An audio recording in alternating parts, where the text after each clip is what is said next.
Hi everyone. Thanks for tuning in. I wanted to do a little part two segment of my last video that I uploaded last night about Exodus, and I was meditating more on this last night, and I realized um, the true symbolism of when God threw a tree in the middle of the bitter waters for the Israelites, and the waters became sweet. Now, I already should. I'm sorry, I have like an eye attack. It's, you know, whatever. Gotta love the devil. Anyway, um, you know, in my last video, I went through how that connects to the trees being planted by the waters, which is a symbolism for us to be steadfast in the Word of God, to stand strong in these times, and it's absolutely relevant for the times we're living in right now. But I realized the true symbolism of this story of Exodus 15. We know the waters represent the Word of God.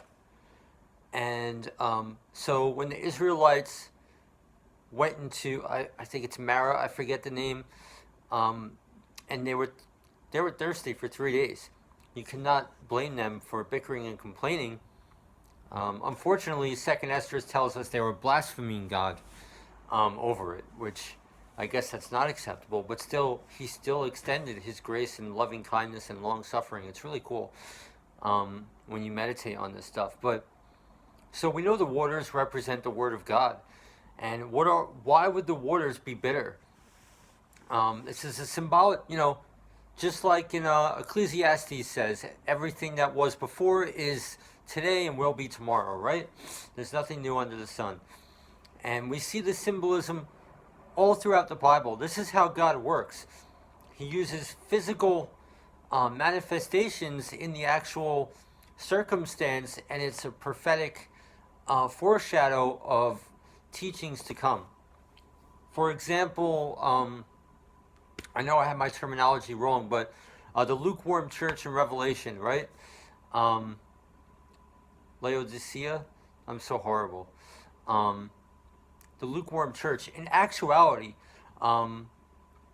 where that church really stood, in real life, they had an aqueduct going through the middle of that town, and it was lukewarm. A symbolism they couldn't have known would have been a foreshadow of the representation to come for all time. So it's really amazing how God works that way. We see this all throughout the Bible, so this stuff is real. Okay, so what is the point of this video?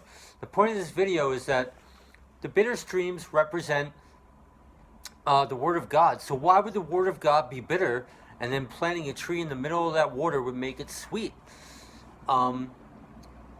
We can understand this through what the New Testament tells us.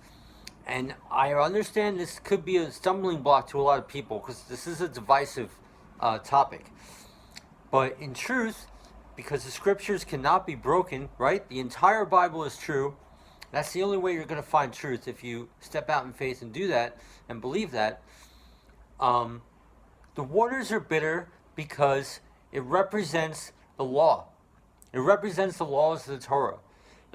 Now, the New Testament tells us that the law was there to represent our sin, to expose our sin nature. And nobody can be saved by the law. And thank God for Jesus, right? And it doesn't mean the Torah is bad and we throw it away. No, it does not mean that. But we see this, what is taught in the New Testament actually happened in the Torah, and this is amazing. So this is a fantastic bridge to witness to people or anyone willing to listen. So the waters were bitter to begin with, and that is the law. The law is bitter because it represents our sin. And when you read the laws of the Torah, it's bitter. But it was made sweet because it led people to salvation. It rooted them to produce fruit. It makes that vine branch, because at that time, where humanity was at that time, they needed that law, because before the Torah was given, the laws of Moses were given, or before the time of Abraham, really, it was kind of a chaotic time and a lawless time. So God needs to set up this law because that's where we were at in humanity. And if you believe in exactly what the Bible teaches. So, so that's the deal. It's something to meditate on. I am going to write this entire study out on my blog. Hopefully I could do that today. And so I'll have all the scriptures, the quotes, there you go, and everything on my blog. So I'll get that up as soon as I'm done writing it. It'll probably take a while. So, because it is a really awesome study to do as a whole. It's really amazing. So, okay, guys, I just wanted to give that revelation. I hope people are grasping what I'm saying. Okay, bye. God bless you.